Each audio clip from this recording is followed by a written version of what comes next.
Quick, I saw him run through here. After him, don't let that bastard escape. A thunder of footsteps echoed through the dimly lit corridor. The thick walls, marred with scratches, belonged to the local E-rank dungeon. Inside, a group of 6 men were chasing a hoodlum who had dared to steal from adventurers. After more than a week of this cat-and-mouse chase, they had finally cornered him, and today, they were determined to catch this menace once and for all. I don't see him. Are you sure he went this way? The leader of the group, a broad-shouldered man with small bear-like ears, barked at his companions, his breath heavy from the chase. The corridor funneled into what seemed like a dead-end chamber, the only light coming from the faint glow of dungeon crystals embedded in the walls. His axe gleamed under the eerie blue light as he scanned the area, his patience wearing thin. I swear, I saw him. One of the younger adventurers spoke up, panting heavily as he wiped the sweat from his brow. He went this way. He couldn't have just vanished. The chamber they found themselves in was closed off, with 4 large columns placed in the center. It was dimly lit, an area designed as a trap. If anyone moved too close to the center, a mechanism would trigger, sealing the entrance behind them. Monsters from the dungeon would then be funneled in through hidden compartments above and below. It was a danger the group hoped to avoid. Could he be hiding behind one of those pillars? Are you stupid? Look at the width of them. No grown man in armor could fit behind those. The leader, maddened by his companions' bickering, took a deep breath, his sharp ears twitching as he listened intently. The corridor was deathly silent, save for the quiet hum of dungeon magic coursing through the walls. No footsteps, no shuffling. It was as if the hoodlum had disappeared into thin air. Unless this guy's some kind of master at hiding, there's no reason to assume he's still here. And if he was that skilled, he wouldn't need to hide from us in the first place. The leader scratched his chin, scanning the room while listening to one of his men talk. There were no signs of anyone having been there, nor any indication that someone was hiding behind the pillars. His men spread out, moving to the left and right to check behind them, but still, they found no one. It crossed his mind that a high-level skill might be in play, but if that were the case, the person using it could easily kill them all before they even realized what was happening. Only high-level assassins could blend so perfectly into the shadows, and someone of that caliber wouldn't bother robbing low-level adventurers.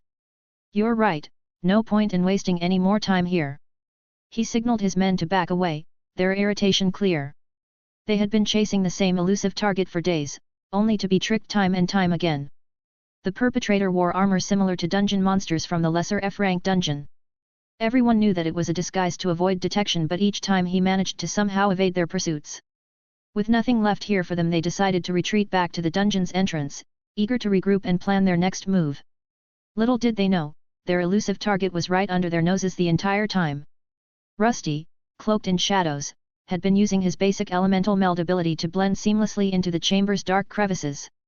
There wasn't much shadow to work with, so he had reduced his form to just a helmet, but luckily, his pursuers were focused on the pillars in the center of the room, ignoring the dark corners where he could hide. That was close. If they'd stayed a few moments longer, my mana would have run out.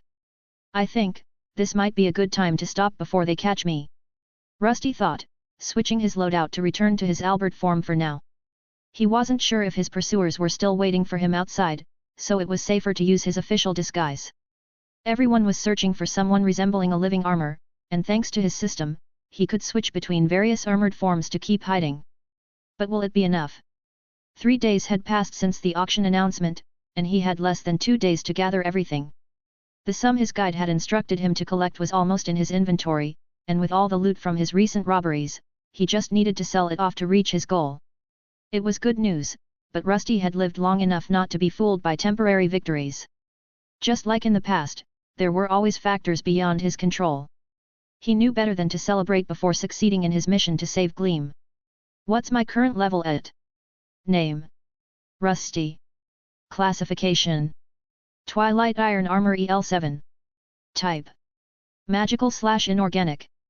Hit points HP: 253/253.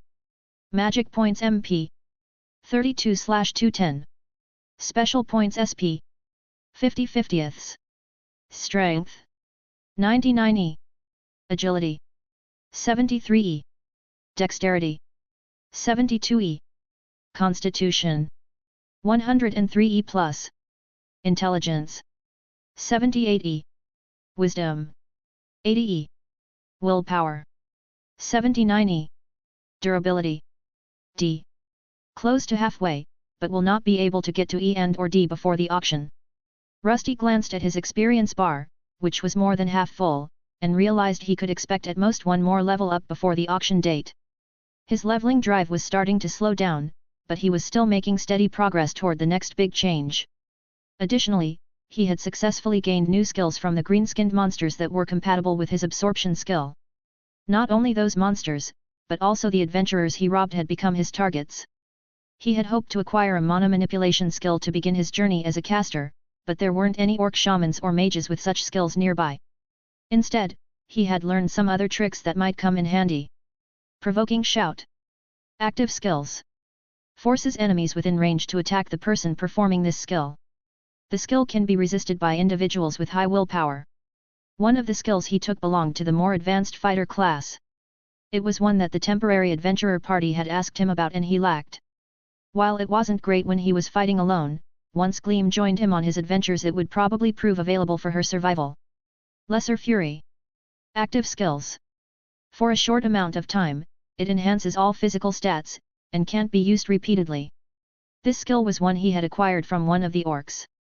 They had two similar skills, the other was called Lesser Berserk, but for some reason, it wasn't compatible with Rusty's physiology. This one was a downgraded variant with fewer side effects and could be triggered at any time at the expense of mana.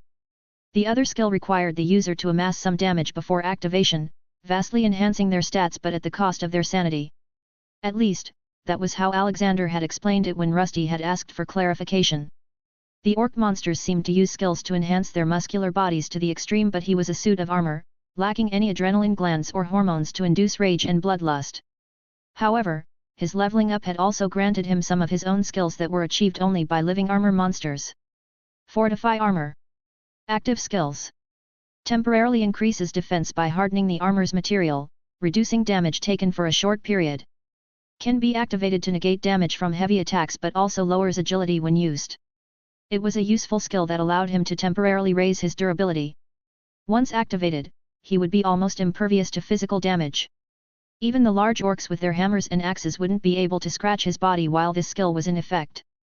With these three new additions, he had become even stronger than before, and perhaps it was time to use the next 2 days to pursue an even greater boost. I can't rob anyone anymore, but I still have 2 days left. I should be able to advance further down the labyrinth. Rusty had now spent more than a week exploring the first large floor of this dungeon. With the burden's help, he had never felt lost, and hunting monsters was becoming increasingly easy. This place was much larger than the F-rank dungeon he had originated from, but it also felt more constraining. Many adventurers wandered these halls, but the further he ventured in, the fewer people he encountered. The people of this world were different from him and had varying motivations. Rusty's two main goals were to become stronger and save his friend.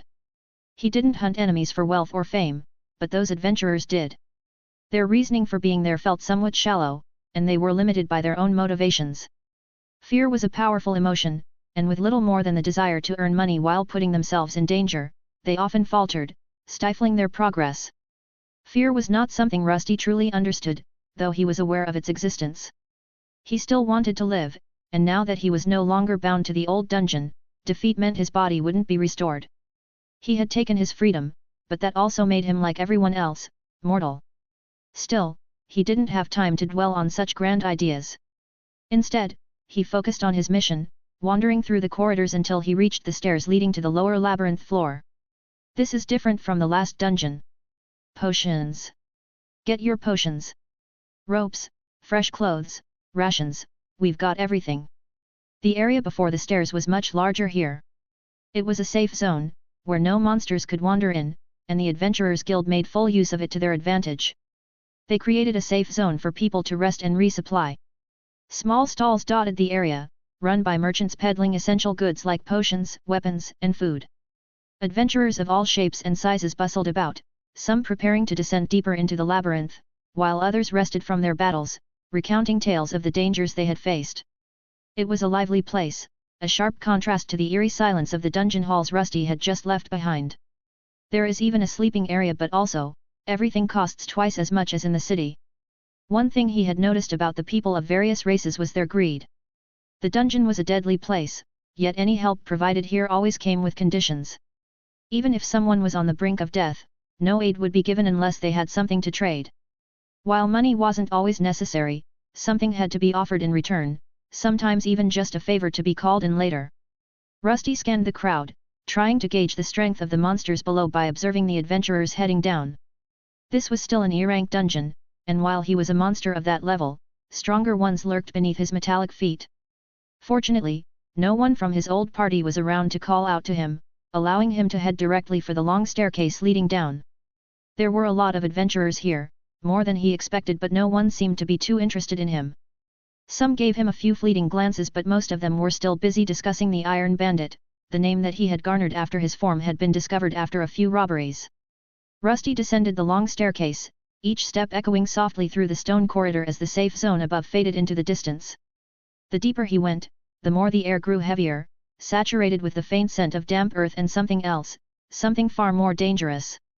Unlike the upper levels, where low-rank iron adventurers casually strolled, the lower labyrinth floors were much more treacherous. At this level it was a possibility to encounter an E and rank monster and sometimes even a mutated D rank. The dampness in the air came from the change in the wall's composition, which became saturated from the rising vapors and moisture. Lizardmen and orcs still roamed this level, but they had their own large chambers, where both monster types were concentrated in high numbers. Some chambers were said to be filled with shallow swamps and poisonous fog, which explained the heavy, damp air. Rusty didn't have to worry about the poison, only the moisture, which could cause his iron body to rust, was a problem. Now then, Aberdan, find me a safe place to test the monsters down here. Ah yes, Aberdan the Lord of Maps, at your service my lord. Aberdan replied in a mocking tone that Rusty was starting to pick up on. The more he wondered about the world of the intelligent races, the more he learned about their culture. The air grew colder as Rusty ventured further, the sound of dripping water echoing in the passage. He instinctively reached for his weapon, his senses heightened.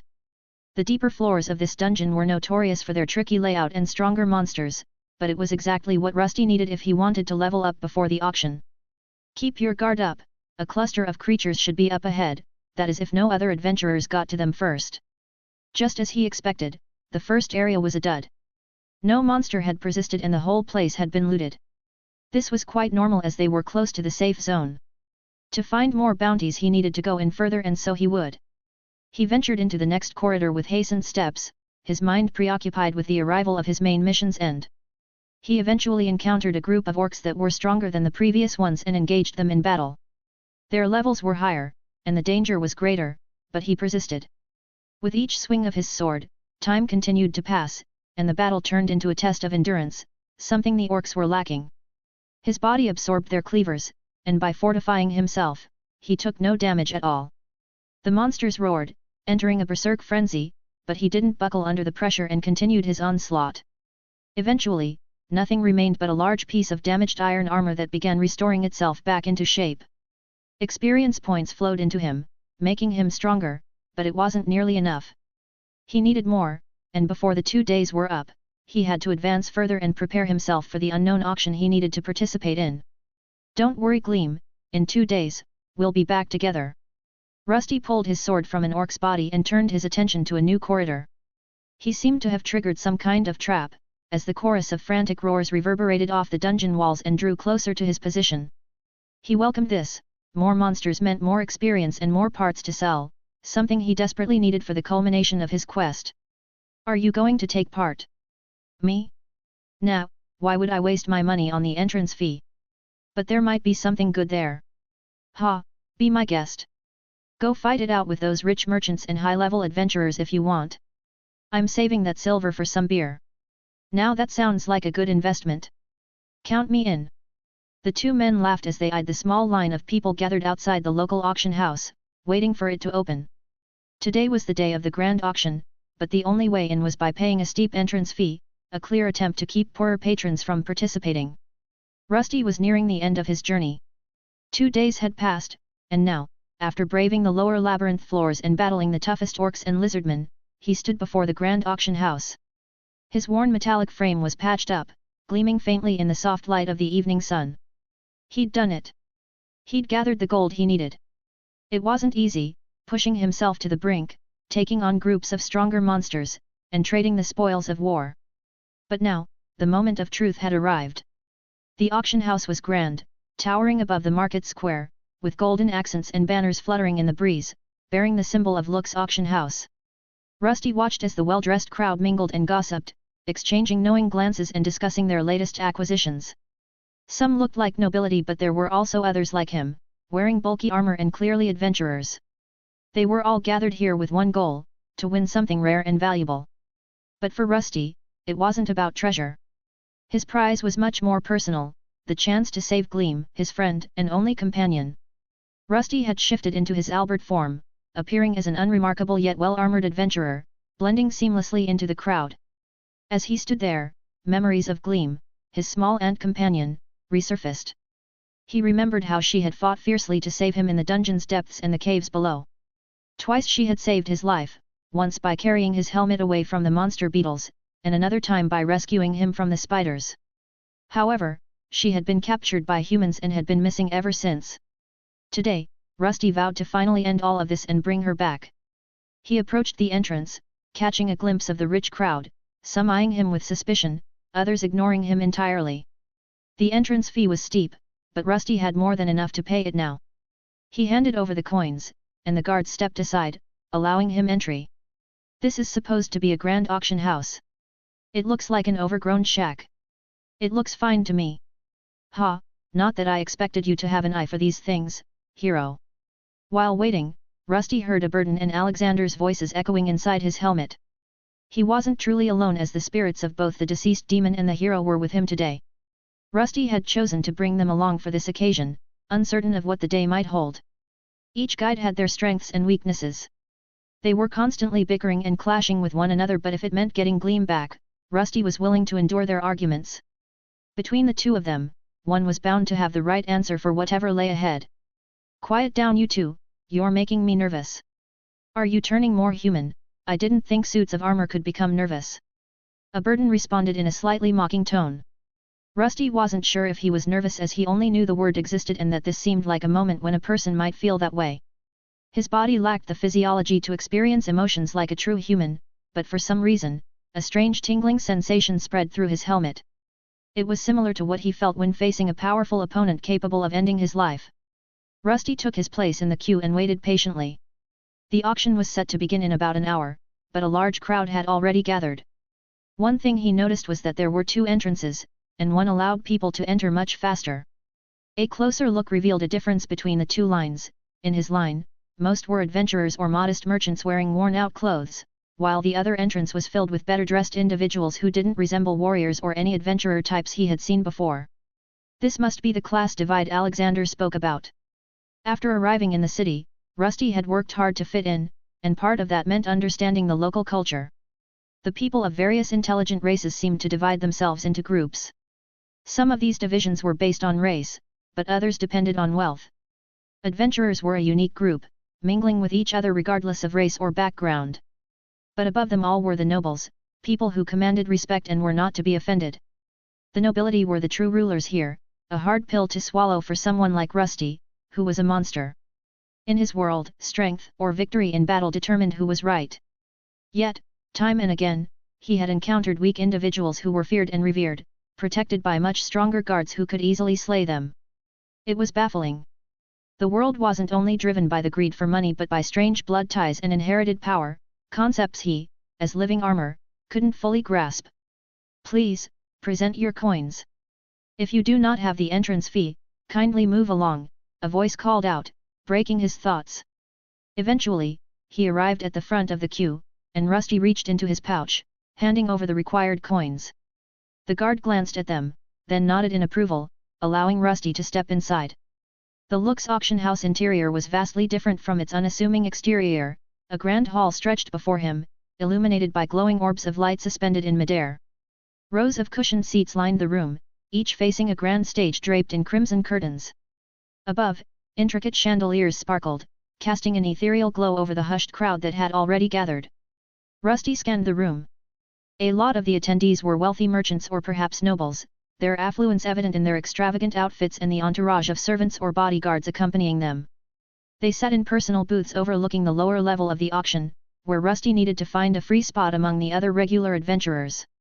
The venue was neat and clean, with guards stationed almost everywhere. He took a moment to assess his surroundings and had his guides check for the best escape routes.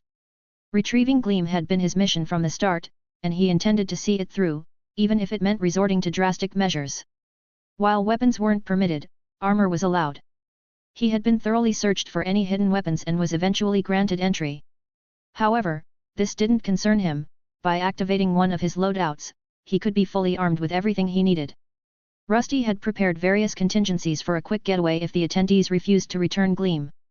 Although Alexander disapproved of the idea, Rusty was ready to unleash poison, darkness, and alchemical bombs if it meant getting his friend back. He had no intention of living as an adventurer and would flee at the first opportunity. But that was merely a contingency plan, something to be executed only in a time of crisis. His guides, Aberton and Alexander, had finished checking for potential threats and escape routes. Their voices were hushed now as they quietly observed the unfolding scene. The auction hadn't started yet, so he took the opportunity to listen in on the conversations around him. "What are you aiming for? I heard they'll be selling some elixirs." "I'm waiting for a boss monster core. I heard they'll be auctioning those off today. I need one for my sword. Those guild bastards always try to monopolize those." "Yeah, but what can you do?" The chatter was somewhat interesting, but it didn't help him figure out when Gleam would be presented. There were a lot of people here, and from what he understood, the auction had 3 phases. First, some mediocre items would be presented to get things going. Only after that would the truly valuable items be rolled out. Once that was done, a final round of lesser items would be auctioned off to close the day. Alexander had told him it was best if Gleam appeared among the last items, as it would make it much easier to buy her back. Most of the wealthy merchants and nobles wouldn't stay until the end, leaving him a chance to get her at a lower price. The auctions crowd grew and eventually, a large portion of the seats had been filled. Merchants exchanged rumors, adventurers whispered strategies, and the wealthy flaunted their riches with subtle gestures of arrogance. A soft chime echoed through the room, followed by the quieting of the audience. The auctioneer appeared, an older man in a lavish crimson robe and a black top hat. "Ladies and gentlemen, welcome to Lux Auction House's grand event of the month." Rusty listened to him speak. The tone sounded a lot different as it was somewhat theatrical and overblown. The same could be said for his hand gestures that he performed with almost every word he spoke. "Tonight, you will witness rare treasures, powerful artifacts, and beasts not seen in the wild for decades. Remember, fortune favors the bold. So, place your bids wisely." Some people from the crowd leaned forward, captivated by the man's presence. Others sighed as if they had seen the same words be spoken on multiple occasions, and wanted him to just move on with it. Rusty stayed still, his metallic form stuck in place as he waited with anticipation. While the man talked, he noticed the wooden paddle resting against the armrest of his seat. The number 45 was printed on it, representing him and his seat for the auction. When bidding, he would need to raise the paddle and wait for the auctioneer to confirm his offer. The last person to hold up their paddle would be declared the winner. Once the bidding concluded, he would follow the auction house staff to claim his winnings. "Now then, let the auction begin." The auctioneer's grand proclamation was met with a bout of polite applause as the first item was brought onto the stage, a simple ring of minor enchantment, said to enhance the wearer's stamina. Rusty's eyes remained fixed on the stage, but his mind was elsewhere, fixated on Gleam and the mission at hand. He didn't care about these early items, they were bait to warm up the crowd. As the auctioneer listed off the ring's properties, Rusty decided to make a recount of all the money that he had in possession. Alexander had advised him to gather around 20 gold coins to be safe, but he had managed to collect 5 more. It was quite a sum, considering 1 gold coin could sustain a family of 4 for a month. For adventurers, though, things were far more expensive, and their items often sold at exorbitant prices. He had robbed others, slain monsters, and sold nearly his entire stash of metals from his storage. There was nothing left in his possession that he hadn't pawned off. Now, it was time to spend it all. The bidding started small, with a few casual adventurers throwing up their paddles, hoping to buy the item at a lower price than usual. Rusty kept his number 45 paddle down as there was only one thing he was here for. As the first few rounds progressed, the auctioneer introduced increasingly valuable items, enchanted weapons, rare potions, and even some unidentified relics recovered from ancient ruins. Rusty noticed the room's energy shift, with each item commanding higher bids and drawing the attention of the wealthier patrons. He had no interest in the relics or magical items being auctioned off, but the constant vagueness of the auction was starting to gnaw on him. There was no way of knowing for him that Gleam was even here, and with each no item presented, he worried more. A burden's voice echoed in his mind, trying to keep him grounded. Relax, Rusty. Keep calm. You've planned for this. If something goes wrong, you can just kill them all.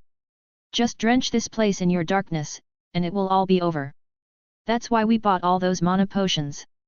I agree with a burden, just not with the last part. Stop trying to get Rusty to kill everyone, you insane bastard. Alexander chimed in, but also seemed annoyed by the Demon Lord's words. Stick to the plan. Most of the big spenders are here for more lucrative items. I bet no one here will even go over 10 gold coins. I hope so. The auction continued, and the crowd wasn't thinning. In fact, even more people were arriving. The first phase had come to an end, and a brief 10-minute break was announced. Some people took the opportunity to visit the restrooms, while others grabbed a bite to eat or even drank alcohol. Rusty remained seated, still as a statue, though he had to stand a few times to let people in and out of the row. Eventually, the auctioneer returned and began speaking again. The second phase of the auction began, with a hushed excitement sweeping through the crowd. The auctioneer's voice became more intense, reflecting the anticipation of what was to come. It was time for the rare, valuable items, the ones that had drawn in the wealthiest patrons and the most determined adventurers. Rusty's focus sharpened. He could feel the tension building in the room as higher bids were being placed, and more exclusive items were unveiled. The first item in this phase was a brilliantly crafted sword, said to be infused with the essence of an ancient storm wyvern. The blade crackled with faint sparks of lightning, drawing gasps from the crowd. Bidding was fierce, with wealthy merchants and adventurers throwing up their paddles, eager to outbid one another.